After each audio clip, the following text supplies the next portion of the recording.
ফেরাউন বলল, আমি মুসার পৃথিবীতে আসতে দেব না। আল্লাহ বললেন, তোর রাজপ্রাসাদেই রাজপুত্রের মতো সম্মান দিয়ে আমি মুসাকে বড় করে দেব। চিল্লায় বলেন সুবহানাল্লাহ। সাইয়েদনা মুসা আলাইহিস সালামের সাথে ক্ল্যাশ লাগলো। উনিও দাওয়াত দিলেন। ফেরাউন বলল, এই দাওয়াত আমি মানি না।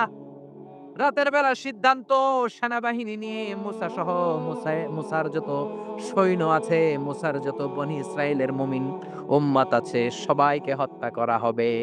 জীবন দেয়ার মালিক কে? মরণ দেয়ার মালিক কে? ফজরের পরে আক্রমণ। সাইয়েদনা মুসা আলাইহিস সালাম বনি ইসরাইলের মুমিনদেরকে নিয়ে দিলেন এক দৌড়। দৌড়াতে, দৌড়াতে, দৌড়াতে, দৌড়াতে লোহিত সাগরের সামনে চলে এসেছে। কিসের সামনে? পৃথিবীতে ৭ দরিয়া আছে। ৭ টা বড়, বড় দরিয়া। এর মধ্যে সবচাইতে বড় সাইজের একটা দরিয়ার নাম হচ্ছে রেড সি। সাইয়েদনা মুসা আলাইহিস সালাম দৌড়াতে, দৌড়াতে যেয়ে দেখলেন বিশাল এক লোহিত সাগর। আল্লাহরে ডেকে বললেন, আল্লাহ, আমার সাথে যেই বনী ইসরাইলের লোকেরা আছে এরাই তোমার মুমিন বান্দা। আজ যদি ফেরাউনের কবলে সবগুলো বনী ইসরাইলের মুমিন বান্দা নিহত হয়ে যায়, মিশরের জমিনে তোমার নামের জিকির করার মতো দ্বিতীয় কোনো লোক থাকবে না রে আল্লাহ। রব্বুল আলামিন বললেন, মুসা দেরি করো কেন? লাঠি ফালাও। কি ফালাও? সাইয়েদনা মুসা আলাইহিস সালামকে মুজিজা হিসেবে লাঠি দিয়েছে কে? ওমা তিলকা বিয়ামিনিকা ইয়া মূসা। ও মূসা, তোমার ডান হাতে কি? তিনি বললেন লাঠি। লাঠি ফালাও। সাইয়েদনা মূসা আলাইহিস সালাম লাঠি ফেললেন। লোহিত সাগরের এই মাথা থেকে ওই মাথা বিশাল বড় ব্রিজ বানিয়ে দিল কে? সাইয়েদনা মূসা আল্লাহর জিকির করতে করতে বনী ইসরাইলের সব মুমিনদেরকে নিয়ে পার হয়ে গেলেন। ইন দ্য মিন টাইম ফেরাউন তার সৈন্য সহ চলে এসেছে। এসে দেখে কি আজীব তামাশা! গতকাল ওই জায়গায় কোনো ব্রিজ নাই, কোনো কালভার্ট নাই, কোনো সেতু নাই। আজকে ব্রিজ বানিয়েছে কে? কি আজীব তামাশা! হুঙ্কার মেলে বলে, আমার নির্বাচনী এলাকায় আমার পারমিশন ছাড়া, অনুমতি ছাড়া ব্রিজ বানায় কার এত সাহস? তাকিয়ে দেখে ওই তো মুসাকে দেখা যায়। সাথে বনী ইসরাইলের মুমিন বান্দারা আছে না নাই? মহা খুশি। সে বলল, আমার সৈনিকেরা তোমরাও মার্চ করো, মার্চ অন দ্য ব্রিজ। ব্রিজের উপর দিয়ে মার্চ করো, left and right, left and right, left and right করতে করতে মুসা আলাইহিস সালামের পেছনে পেছনে ধরার জন্য সেনাবাহিনীর সব সৈনিকেরা লেফট এন্ড রাইট করতে করতে মাঝ বরাবর চলে এসেছে। কোথায় এসেছে? জোরে বলেন, কোথায় এসেছে? রব্বুল আলামিন বললেন, মুসা অ্যাকশন নিতে মনে চায় কিনা বলো? অ্যাকশন যদি নিতে হয় এখনই অ্যাকশন নেয়ার সময়। Action, action, direct. জোরে বলেন, action, action, direct. Direct action নিতে চাইলে এখনই লাঠি তোলো। সাইয়েদনা মূসা আলাইহিস সালাম লাঠি তুললেন। লাঠি তোলার সাথে সাথে ফেরাউনের সব সৈন্যগুলোকে ফেরাউন সহ লোহিত সাগরের মধ্যে ডুবিয়ে দিল কে? পানি খেতে খেতে একেকটার পেট এত বড় হয়েছে। ইসরায়েলি বিভিন্ন বর্ণনাতে এসেছে ফেরাউন পানি খেতে খেতে পটকা মাছের মতো এত বড় হয়েছে তার পেটটা। যখন আর খেতে পারে না, গলা সমান, হাত তুলে কয়, আমি ভালো মানুষ। কি মানুষ? চিৎকার করে বলেন, কি মানুষ? আমি ঈমান আনলাম। বনী ইসরাইলের লোকেরা যার উপর ঈমান এনেছে, মূসা এবং হারুন যার উপর ঈমান এনেছে, আমিও ঈমান আনলাম। হাত তুলে বলে, আমি ঈমান আনলাম। আল্লাহ বলেন, no, the game is up. The time is up. I never accept your belief now. The game is up. সময় শেষ, এখন আর ঈমান কাজ হবে না। সাইয়েদনা জিব্রাইলকে বললেন, জিব্রাইল তুমি এক কাজ করো, ফেরাউনের মাথাটা একটু পানির মধ্যে ঠেসে ধরো। আরো কয়েক ঢোক পানি ফেরাউনের পেটের ভেতরে ঢুকিয়ে দাও। খেতে খেতে ফেরাউন শেষ। কিন্তু ফেরাউনের ছেলেরা দুনিয়াতে আছে না নাই? ফেরাউনের চাচাতো ভাইদের গোষ্ঠী আছে না নাই? যারা নবীদের কথা সহ্য করতে পারে না, কোরআনের কথা সহ্য করতে পারে না, ইসলামের কথা শুনলেই গায়ে চুলকানি ধরে, এরকম বেয়াদব আছে না নাই? যুগে যুগে ফেরাউনের চাচাতো ভাইয়েরা থাকবে, ফেরাউনের চেলা লস্কররা থাকবে, নমরুদের চেলা লস্কররা থাকবে, আর তাদের বিরুদ্ধে সাইয়েদনা ইব্রাহিম আর মূসা আলাইহিস সালামের মতো বলিষ্ঠ হুঙ্কার দিয়ে কালিমার দাওয়াত দিয়ে যেতে হবে। চিল্লায় বলেন ঠিক কিনা? ৯৫০ বছর দাওয়াত দিয়ে ৯০০ মানুষকেও কালিমার পথে আনতে পারে নাই। তার উম্মত ছিল ৮০ জন। চিল্লায় বলেন কয়জন? উম্মত হলো মাত্র ৮০ জন। জোরে বলেন কয়জন? রাগের চোটে আল্লাহরে বললেন, আল্লাহ রে, রাব্বিন্নি দাউতু কওমি লাইলা ওয়া নাহারা। দিনে রাতে দাওয়াত দিলাম, ফালাম ইয়াজিদহুম দুআই ইল্লা ফিরারা। যখনই আমি দাওয়াত দিতে যাই লোকজন ভেগে ভেগে যায়। দাওয়াত দিতে গেলে ভেগে যায়। আমি দাওয়াত দিতেছি, আপনারা কি ভেগে চলে যাচ্ছেন? আবার কাপড় দিয়ে চেহারা ঢেকে রাখতো, অহংকার করত। সাইয়েদনা নূহের উপর এমন কোনো অত্যাচার নাই, করা হয় নাই। উনারে পেটানো হতো, পাগল বলা হতো, গালি দেওয়া হতো, কুকুর লেলিয়ে দেওয়া হতো। পিটাতে পিটাতে মরে গিয়েছে ভেবে সাইয়েদনা নূহ যখন বেহুশ হয়ে যেতেন, মারা গিয়েছে ভেবে কাঁথা দিয়ে পেঁচিয়ে পাহাড়ে রেখে আসা হতো। আবার পাহাড়ের উপর থেকে হুঁশ ফিরে পেলে সাইয়েদনা নূহ পাহাড় থেকে নেমে লোকালয়ে এসে লোকদের কাছে আবার ধৈর্য নিয়ে দাওয়াত দিতেন। লা ইলাহা ইল্লাল্লাহু নূহুন রাসূলুল্লাহ। আবার দাওয়াত দিতেন। এই ছিল নবীদের দাওয়াত। উনি দাওয়াত দিতে লাগলেন, দিতে দিতে অসহ্য, আর কত দাওয়াত দেওয়া যায়? কথা শুনে না ওনার। উনি আল্লাহরে বললেন, রব্বি লা তাযার আলাল আরদি মিনাল কাফিরিনা দাইয়ারা। ও আল্লাহ, ৯৫০ বছর দাওয়াত দিলাম, দাড়িগুলোরে সাদা করে ফেললাম, ৮০ জনের বেশি উম্মত হলো না। কাফেরদের আন্ডা বাচ্চা যত আছে সবগুলারে শেষ করে দাও। আল্লাহ বললেন, নূহ বিশাল একটা নৌকা বানাও, সবাই নৌকার উপরে ওঠো, বিশাল বড় তুফান হবে, বন্যা হবে। এই কথা শুনে সবাই হাসাহাসি, মরুভূমির মধ্যে আবার বন্যা কেমনে হয়? সৈয়দনা নূহের ছেলে বলে, বন্যা হলে ব্যাপার না, আমি পাহাড়ে উঠে যাব। সৈয়দনা মুসা নূহ আলাইহিস সালাম বললেন, লা আসিমাল ইয়াউম, পাহাড় আজকে কাউরে বাঁচাতে পারবে। বন্যা শুরু হয়ে গেল। Drastically flooded whole the territory of the world. Not a single territory saved from this flood. এই বন্যা থেকে পৃথিবীর একটা সিঙ্গেল জায়গাও, একটা ছোট্ট ভূখণ্ড বেঁচে থাকতে পারে নাই। গোটা বিশ্বকে আল্লাহ ফ্লাডেড করে দিলেন, বন্যা দিয়ে শেষ করে দিলেন। কেউ ছিল না। সে আযাব আর গজব আজও দিতে পারে কে? শোয়েব আলাইহিস সালামের ২ মেয়েকে সাহায্য করলেন।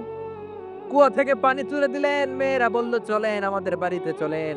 সৈয়দনা মূসা ভাবলেন, নতুন এলাকায় এসেছি, কাউকে চিনি না, ওদের বাড়িতে যাই।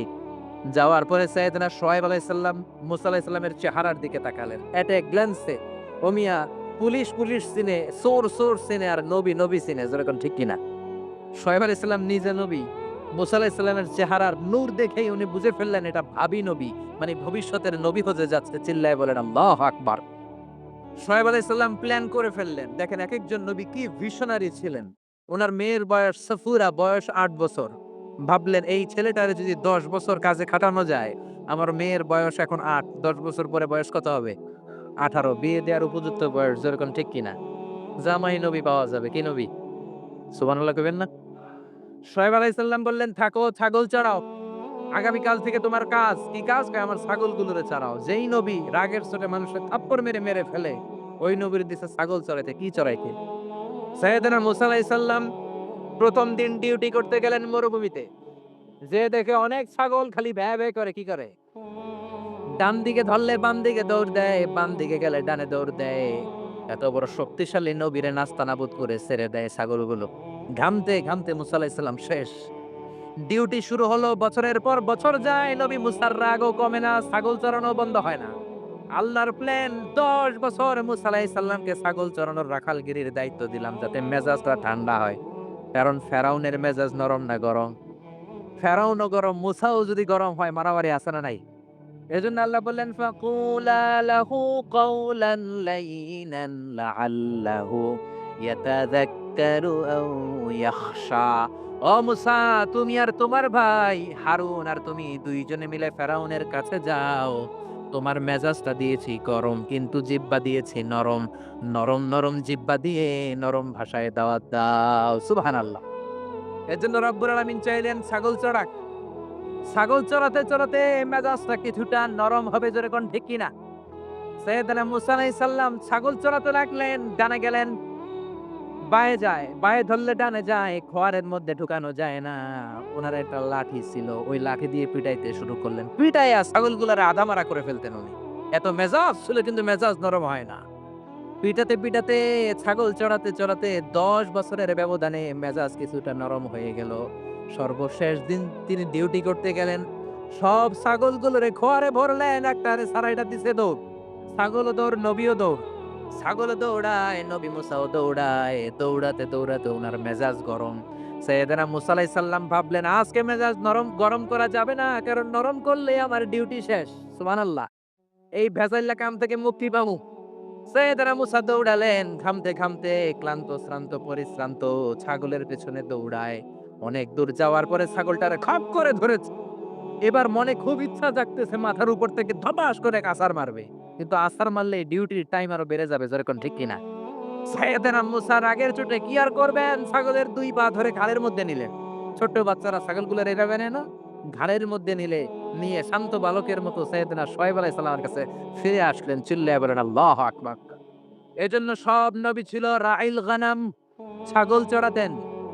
এই দুনিয়ার এমন কোন নবী নাই যেই নবীরে দিয়ে আল্লাহ ছাগল চড়ায় নাই, কারণ ছাগল সবচেয়ে টেরা জাতি।